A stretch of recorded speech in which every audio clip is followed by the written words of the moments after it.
When I seen the look on her face, I knew right away. It wasn't good.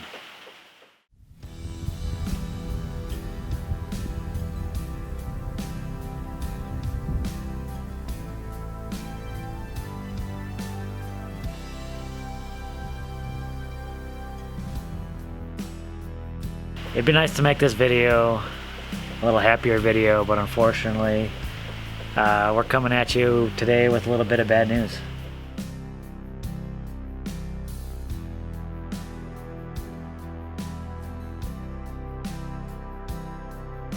So you went to go check on the bees. What'd you find? I pretty much found most of the bees were dead. There's a pile of dead bees inside the hive.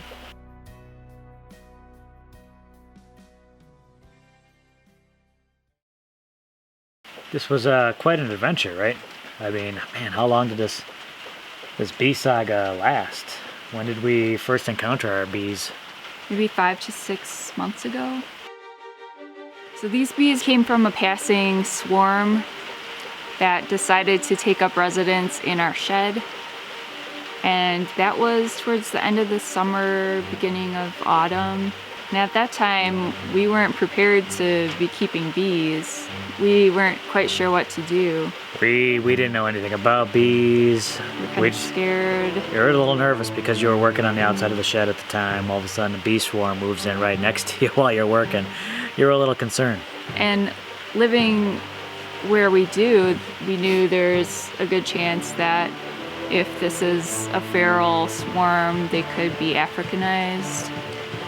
So we ended up calling in the help of a local bee removal service. We thought it was a beekeeper, someone who would cut the bees out of the shed and relocate them. That's not quite exactly what the service had entailed. Yeah, it turned out to be more of an extermination service. And no fault of theirs. That was our fault. Maybe we should have researched better exactly what their service entailed.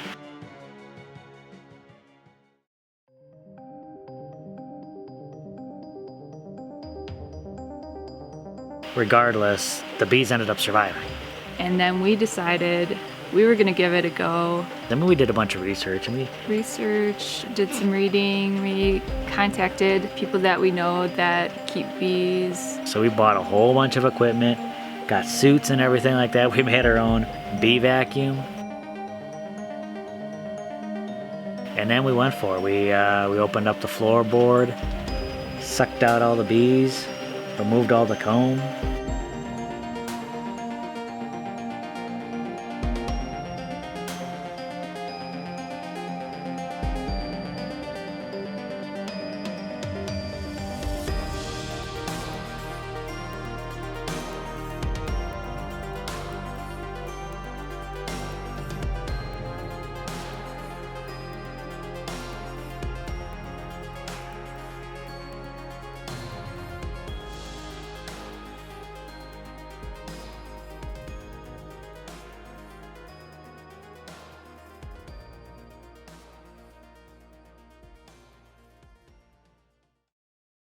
We built our own hives to put them in. That was an experience. I think those hives turned out pretty well.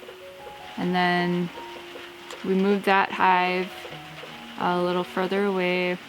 So we moved the hive, kind of cleared out a little section, got them ready. We thought we'd put them in the acacias to kind of buffer them a little bit from the sun and the wind. And they seem to be doing pretty well. They hung in there for a bit, didn't they? Yeah. We were shocked at how well they were doing.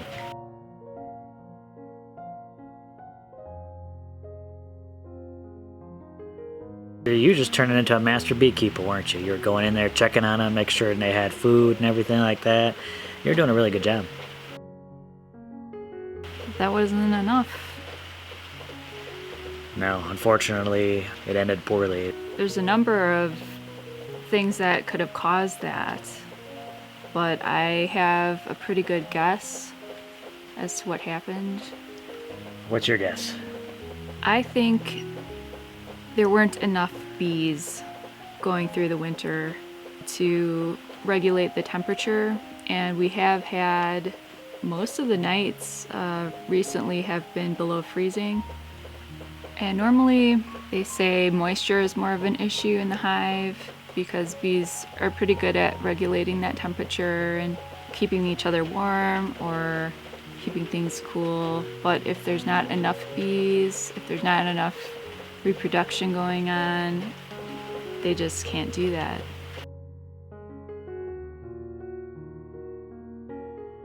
I feel like they could have made it if there were more bees. Maybe, the number of bees that there were when we first found them.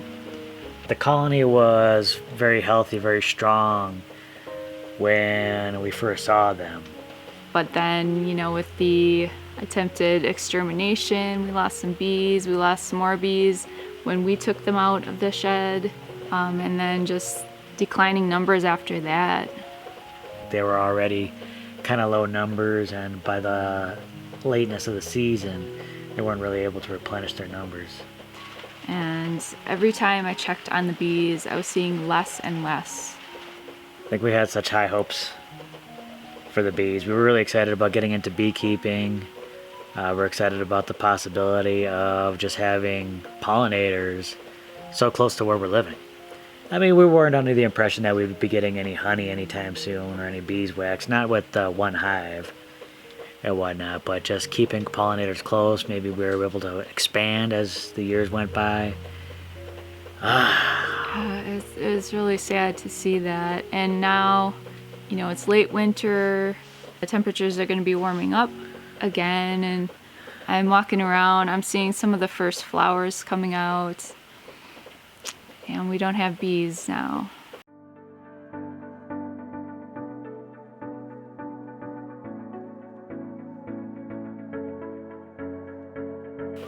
Yeah, this is a sad day for us on our homestead.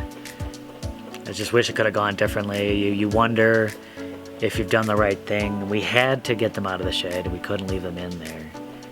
But it's hard knowing that we did a number of things that may have led to the decimation of this colony. And that's really heartbreaking. It's really kind of hard to take. It is. But we learned so much. We did.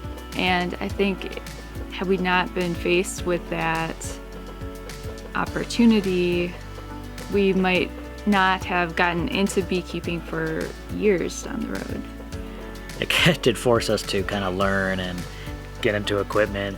This isn't the last time you've seen GDP with bees. We'll get bees in the future, and I think we'll do right by them.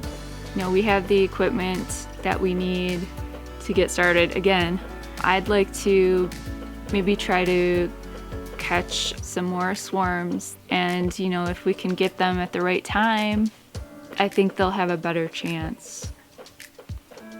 Definitely a sad day for us, a little bit of a break. We just wanted to kind of let you guys know about a little bit about the bees story, a little bit about our story on how those went together. We're going to get right back into the house build. So much stuff is going on. We can't wait to show you guys. We're still doing a lot of prep work. Plans are almost 100% complete, right? We have the 2-dimensional stuff down. We're working like a 3-dimensional model right now. We're pretty excited. We're pretty excited about all that's going on. So we hope you stick around. Definitely don't want to miss the build. All right. Later on, we'll catch you in the next video.